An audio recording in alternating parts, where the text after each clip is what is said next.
दोस्तों, आज के वीडियो में हम बात करेंगे मैमोग्राफी पर कि मैमोग्राफी की ज़रूरत क्यों पड़ती है और मैमोग्राफी क्या होता है और इसको कराने के लिए क्या तैयारी करते हैं और कराने के दौरान क्या क्या करना होता है और इसका जो रिपोर्ट आता है वो उसमें क्या देखते हैं कि पॉजिटिव है या नेगेटिव है और इसका चार्जेस क्या होता है, किस सिटी में कितने चार्जेस हो सकते हैं, इस पर आधारित है।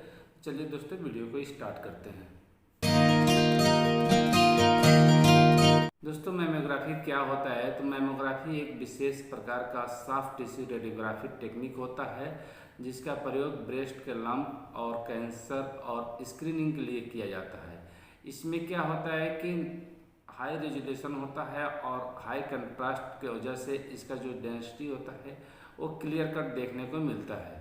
अब बात करते हैं कि मैमोग्राफी में कौन कौन सा फैक्टर इन्वॉल्व होता है। तो इसमें होता है लो केवीपी, यानी कि जब हम मैमोग्राफी करते हैं तो जो केवीपी रहते हैं वो बहुत ही लो रखा जाता है।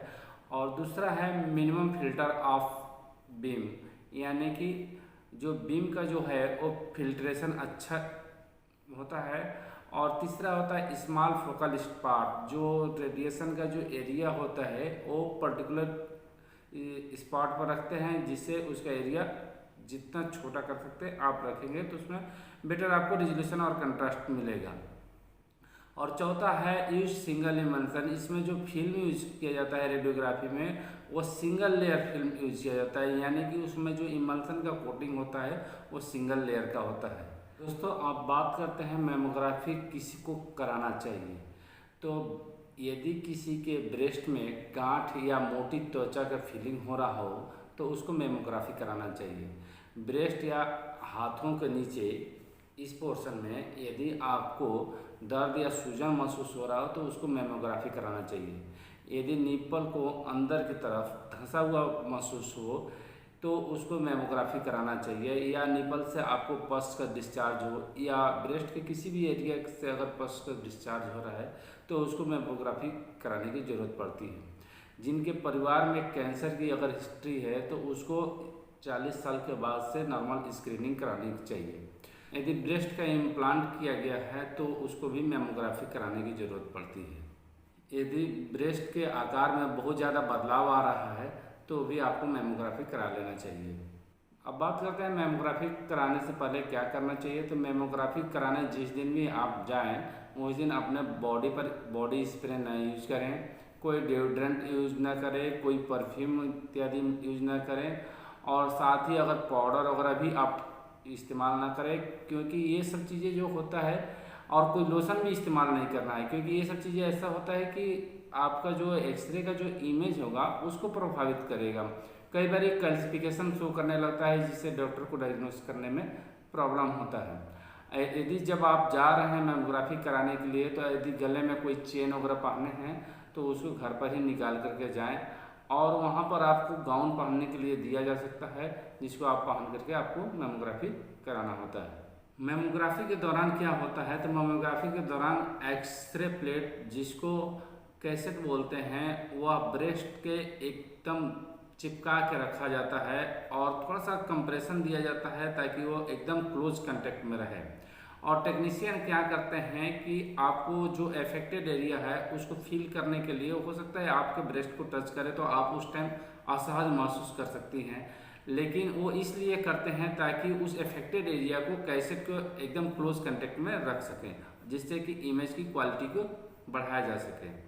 मैमोग्राफी का एक एक्सपोजर लेने में 10 से 15 सेकेंड लगता है और इसमें टेक्नीशियन आपको सांस रोकने के लिए भी बोलते हैं।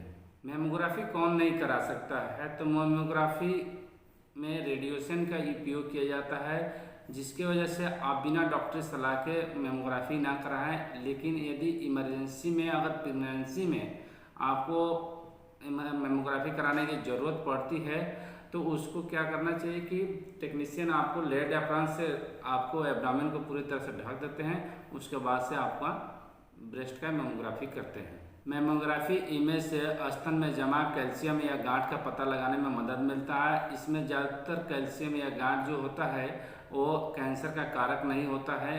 करते हैं मेमोग्राफी के रिपोर्ट के बारे में। तो मेमोग्राफी के परिणामों को जांचने और उसका रिपोर्ट बनाने के लिए एक स्टैंडर्ड सिस्टम का प्रयोग किया जाता है, जिसे ब्रेस्ट इमेजिंग रिपोर्टिंग और डाटाबेस सिस्टम कहा जाता है। इसको शॉर्ट में BIRADS कहा जाता है। एक मेमोग्राफी का रिपोर्ट बनाने के लिए रेडियोलॉजिस्ट निष्कर्षों और परिणामों का वर्णन करने के लिए ब्रेस्ट इमेजिंग रिपोर्टिंग और डाटाबेस सिस्टम का उपयोग करते हैं, जिसमें परिणाम को 7 भागों में बांटा गया है, जिसको 0 से 6 स्कोर असेसमेंट में बांट दिया जाता है। अब इसमें 2 पार्ट में बांटा गया है, एक नॉर्मल रिपोर्ट और एक एबनॉर्मल रिपोर्ट। तो नॉर्मल रिपोर्ट में जो होता है स्कोर 0 से लेकर के 1 तक नॉर्मल रिपोर्ट के अंतर्गत आता है, और स्कोर 2 से लेकर के स्कोर 6 तक एबनॉर्मल रिपोर्ट के अंदर में आता है।